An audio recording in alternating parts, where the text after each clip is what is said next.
Nigeria and the government of the United Kingdom are forging closer military cooperations. This was the outcome of a meeting between the Chief of Army Staff, Lieutenant General Taoreed Lagbaja, and the UK's Minister of State for Armed Forces and Veterans, James Happy. And so I come with a new government in Nigeria and new chiefs appointed to introduce myself, to establish new friendships, and to build on what has gone before.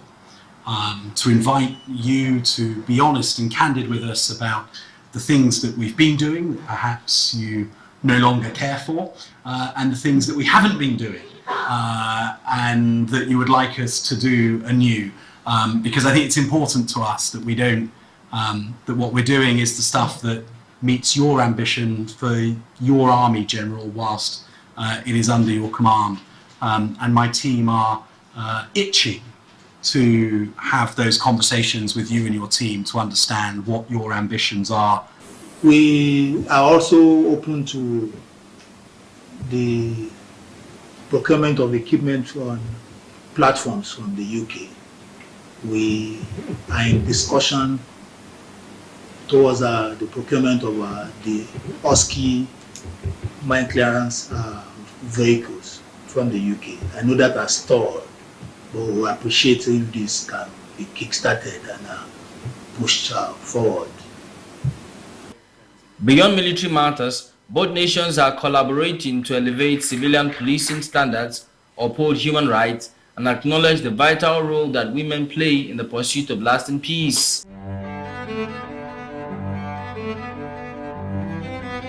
Since the coup in Niger, these stories just kept on coming. It looks like when the coup took place in Niger, then the Westerners suddenly realized that they need to do something in Africa.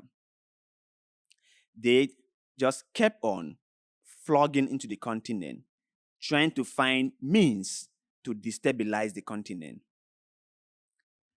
You ask yourself, they are in Nigeria discussing military drills. Nigeria has been in problem for a very long time now. And what have they done? What have they done? The insurgency group, Boko Haram, has been there for like ever. What have they done? What have they done? The one in the Sahel with the ISIS and ISO and so on and so forth. What have they done?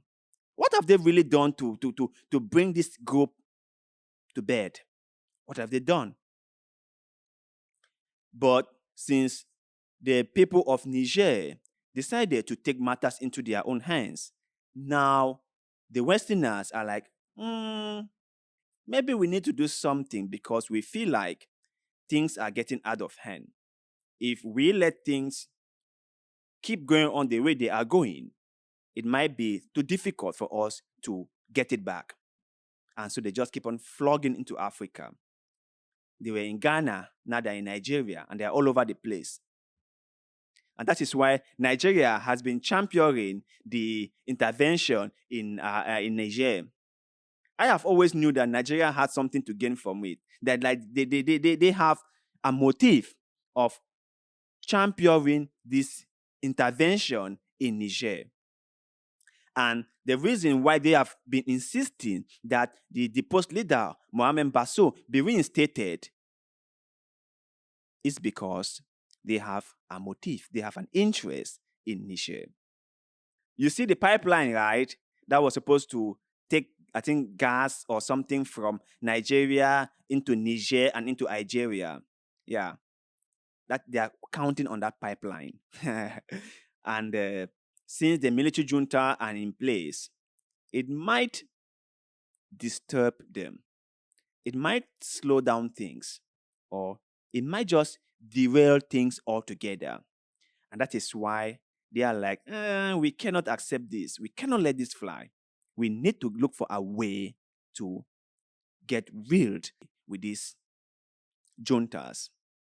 And that is why they are running helter-skelter in Africa. And Africans, being who they are, being as naive as they have always been, will welcome these Westerners with open hands. forgetting the fact that it was not too long that they totally forgetted about Africa, that they totally disregarded Africa, that they totally neglected the continent. It was not too long. It was not too long. Now they are all flogging into Africa, trying to seek for favor, trying to look for which leader to corrupt, which leader to manipulate. And many African leaders are falling into that trap. Yeah, are falling into that trap. Nigeria, you would think, is a country that will look out for Africa, will look out for fellow Africans. But sometimes their dealings make you wonder if they even care about fellow Africans. It will make you wonder. They are now signing security pact with foreigners who know what is in the security package they are signing. Who knows what is in it? Who knows? It might just be a way for them to get more weapons so that they can carry out their dirty work in the continent. You never can tell. You never can tell. So, everyone is now clear as to what Nigeria's role in this crisis in Niger is all about. They have always been with the opinion of invading the country. And they have always wanted to kick out this military junta in the country. People are watching. People are seeing.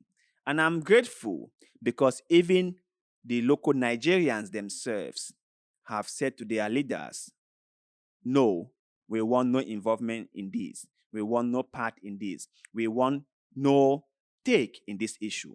This is not our fight. Let's focus on ourselves. Let's focus on our own issues. Let's try to resolve our own issues. Let's let these people deal with the problems they are having. Because we have our own issues that we are dealing with, and we haven't resolved those issues. So let's not get ourselves into things that does not concern us.